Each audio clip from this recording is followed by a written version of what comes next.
ପ୍ରେମ ହେଲା ସେ ସିନିୟର ଥିଲା ଯାତ୍ରା କଳାରେ, ମୁଁ ଜୁନିୟର ଥିଲି। ଅପା ଅପାକୁ ଡାକୁଥିଲି ନିହାତି ଭାବରେ ଅପା ଡାକୁଥିଲି, ମୁଣ୍ଡିଆ ବି ଥର ମାରିଛି। ମୁଣ୍ଡିଆ ବି ଥର ମାରିଥିଲି। ଅପା ଡାକିଲି ମାନେ ତ ମୁଣ୍ଡିଆ ମାରିବି ନା, ଭଗବାନ ବୋଲି ତ ମୁଣ୍ଡିଆ ମାରିବ। ତେଣୁ ଅପା ମାନେ ତ ବଡ ନା, ତେଣୁ ମୁଣ୍ଡିଆ ମାରିଛି। ବୟସରେ ବି ଏମିତି ବର୍ଷ 1.5 ବର୍ଷ ସେ ମୋଠୁ ବଡ ହବ। ଅଭିଷେକ ବଚ୍ଚନ ଐଶ୍ୱର୍ଯ୍ୟା ରାୟ। ଆଚ୍ଛା, ଟିକେ ଅବଷ୍ଟାକଲ୍ସ କିଛି ଆସିନଥିଲା ପ୍ରେମ ଭିତରେ? ନା ଆମ ଫ୍ୟାମିଲି ତାଙ୍କ ଫ୍ୟାମିଲି ଭିତରୁ କିଛି ଆସିନଥିଲା। ଓକେ, ତ ପ୍ରଥମେ ପ୍ରପୋଜ କିଏ କରିଥିଲେ, ଆପଣ କରିଥିଲେ ନା ସିଏ କରିଥିଲେ? ପାଖାପାଖି ମାନେ ଦି ଜଣଙ୍କ ମନ ଜଣା ପଡୁଥିଲା କି ହଁ ସିଏ ମତେ ଭଲ ପାଉଛନ୍ତି, ଆପଣ ଭାବୁଥିଲେ ସିଏ ମତେ ଭଲ ପାଉଛନ୍ତି। କିନ୍ତୁ ଫାଷ୍ଟରୁ ଆମର ଭଲ ପାଇବା ନଥିଲା, ପୁରା ରାଗ ଥିଲା।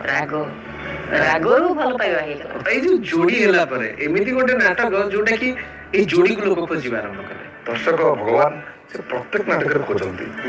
ତାର ଉଦାହରଣ ମାନେ ଅନେକ ଜାଗା ଆମେ ପାଇସାରିଛୁ।